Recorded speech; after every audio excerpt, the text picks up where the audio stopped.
ఆ జిల్లాలో బాలికలు మహిళలపై వరుసగా జరుగుతున్న అఘాయిత్యాలు కలవరం కలిగిస్తున్నాయి. మైనర్లు కూడా కామాంధులు వదలటం లేదు. ముక్కు పచ్చలారిన వారికి మాయమాటలు చెప్తూ అఘాయిత్యాలకు పాల్పడుతున్నారు. దర్యాప్తు సమయంలో పోలీసులు నిర్లక్ష్యంగా వ్యవహరిస్తున్నారని, నిందితుల విషయంలో ఉదాసీనంగా వ్యవహరిస్తున్నారని ప్రతిపక్షాలు, ప్రజా సంఘాలు మండిపడుతున్నాయి. అసలు ఆ జిల్లాలో ఏం జరుగుతుందో తెలుసుకోవాలంటే watch the story.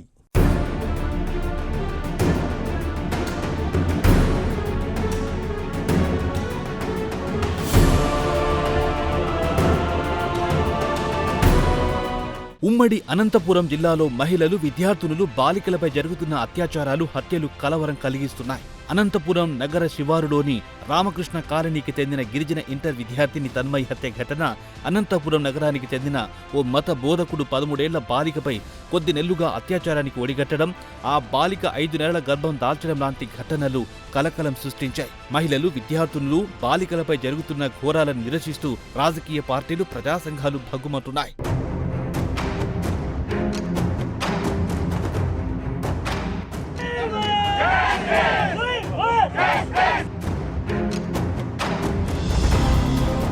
Shri Sathya Sai జిల్లా సోందేపల్లి మండలంలోని పెళ్లై 3 పిల్లలున్న ఓ ప్రబుద్ధుడు 9వ తరగతి చదువుతున్న 14 ఏళ్ల బాలికపై అసభ్యంగా ప్రవర్తించడంతో పోలీస్ కేసు నమోదయ్యింది. ఇక బుక్కపట్నం మండలం అగ్రహారానికి చెందిన పోతులయ్య అదే మండలంలో ఓ గ్రామానికి చెందిన బాలికను ప్రేమ పేరుతో మాయమాటలు చెప్పి అత్యాచారం చేశాడు. పోలీసులు ఈ నెల 10న అతన్ని అరెస్ట్ చేసి పోక్సో కేసు నమోదు చేశారు. ఈ నెల 12న రాప్తాడు నియోజకవర్గం చెన్నై కొత్తపల్లి మండలంలోని ఓ గ్రామంలో 50 ఏళ్ల వ్యక్తి సొంత బంధువు అయిన బాలికతో అసభ్యంగా ప్రవర్తించాడు. స్థానికులు గుర్తించి దేహశుద్ధి చేశారు, లేకపోతే మరో ఘోరం జరుగుండేది. ఇలా బాలికలు, మహిళలపై వరుసగా జరుగుతున్న అఘాయిత్యాలతో ఉమ్మడి అనంతపురం జిల్లాలో అలజడి నెలకొంది. ఈరోజు ఇదే అనంతపురం జిల్లాలో తీసుకుంటే, ఉమ్మడి అనంతపురం జిల్లాలో సత్యసాయి జిల్లాలో చూసుకుంటే చిలమత్తూరు మండలంలో అత్తాకోడళ్ల పైన గ్యాంగ్ రేప్ చేసి అత్యాచారం చేసి ఒక ఘాతుకానికి పాల్పడినారు. మొన్నటి రోజున రామగిరి మండలంలో ఒక అమ్మాయిని మాయమాటలు చెప్పి మభ్యపెట్టి ఆ అమ్మాయిని అత్యాచారం చేసి చిత్రహింసలకి గురి చేశారు. నిన్నటి రోజున చూస్తే రామకృష్ణ కాలనీకి చెందినటువంటి గిరిజన కుటుంబానికి చెందినటువంటి ఒక అమ్మాయిని ఎంత దారుణంగా, అంటే మాటల్లో చెప్పలేని విధంగా ఆ అమ్మాయిని చిత్రహింసలు చేసి చంపి ఆ అమ్మాయి బాడీని పురుగులు పట్టి వాళ్ళ తల్లిదండ్రులు గుర్తించలేని విధంగా తయారైంది అని అంటే, ఇప్పటికైనా కూడా మీరు స్పందించాలి. లేని పక్షంలో వైఎస్ఆర్ కాంగ్రెస్ పార్టీ స్పందించి ఇటువంటి ఘాతకాలకు పాల్పడే వాళ్ళని నడి రోడ్డుపైనే శిక్షించేలాగా చర్యలు చేపడతామని కూడా ఈ సందర్భంగా తెలియజేస్తా ఉన్నాము.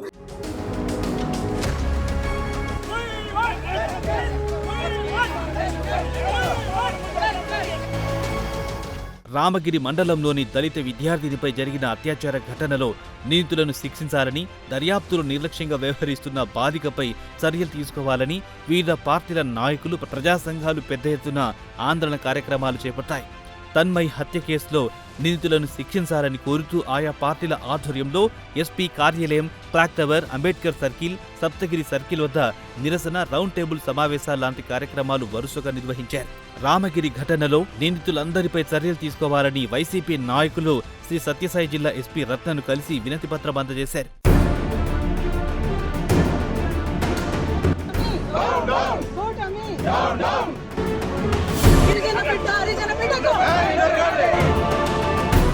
రామగిరి మండలం ఏడుగుర్రాలపల్లిలో మైనర్ దళిత బాలికను దుండగులు బెదిరించి వీడియోలు చిత్రించి 6 నెలలుగా 18 మంది అత్యాచారం చేశారని, ఆ ఘటన మరిచిపోకముందే అనంతపురం నగర శివారులోని రామకృష్ణ కాలనీకి చెందిన ఇంటర్మీడియట్ విద్యార్థి తన్మయ్ని ప్రేమ పేరుతో అటవీ ప్రాంతానికి తీసుకెళ్లి అతి కిరాతకంగా హత్య చేశారని మండిపడుతున్నారు.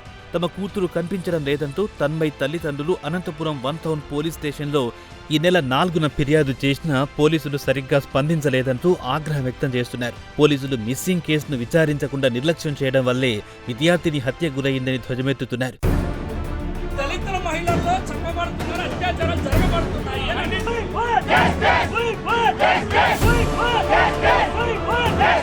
రామగిరి ఘటనలో సైతం పోలీసుల వైఫల్యం తేటతెల్లమవుతోంది. పోలీసుల నిర్లక్ష్య వైఖరి కూటమి ప్రభుత్వం మెడకు చుట్టుకుంటోంది. శ్రీ సత్యసాయి జిల్లాలో ఎమ్మెల్యే, మంత్రి, ఎస్పీ అందరూ మహిళలే అయినప్పటికీ మైనర్ బాలికకు న్యాయం జరగని పరిస్థితి నెలకొందని ప్రజా సంఘాలు, మహిళా కమిషన్ చైర్పర్సన్ రాయపాటి శైలజ ఎదుట ఫైర్ అయ్యారు. నిందితులను కఠినంగా శిక్షించేలా ఎమ్మెల్యే, మంత్రులు చొరవ తీసుకోవాలని ప్రజాస్వామ్యవాదులు డిమాండ్ చేశారు. నీతుల్లో ఏ పార్టీ వారున్నా ఉపేక్షించకూడదని డిమాండ్ చేస్తున్నారు. ఇప్పుడే పుట్టిన బిడ్డ దగ్గర నుంచి ముసలి వాళ్ళ వరకు కూడా ఎవరిని కూడా వదలకుండా ఈ రాష్ట్రంలో అత్యాచారాలు, హత్యలు చేస్తూ ఇటువంటి ఘాతకాలకు పాల్పడుతూ ఉన్నారు. అధికారంలోకి రాకముందు చంద్రబాబు నాయుడు గారు మేము మహిళలకు రక్షణ కల్పిస్తాము, మహిళలకు పెద్దపీట వేస్తాము, మహిళలకు అవకాశాలు కల్పిస్తాము అని ప్రగల్భాలు పలికారు. ఈరోజు ఏమైంది? మహిళలకు రక్షణ ఎక్కడ కల్పించారు? మీరు ఇచ్చిన హామీలే అమలు చేయలేదు. మహిళలకి ఇంకా రక్షణ ఎక్కడ కల్పిస్తున్నారు? ఈ రోజుటి వరకు చూసుకుంటే దాదాపు 100కు పైగా కూడా అమ్మాయిల పైన అత్యాచారాలు చేసి హత్యలు చేస్తూ ఉన్నారు. మీరు వెంటనే స్పందించి ఎందుకు అటువంటి వాళ్ళని నడి రోడ్డు పైన ఉరి తీయలేకపోతా ఉన్నారు?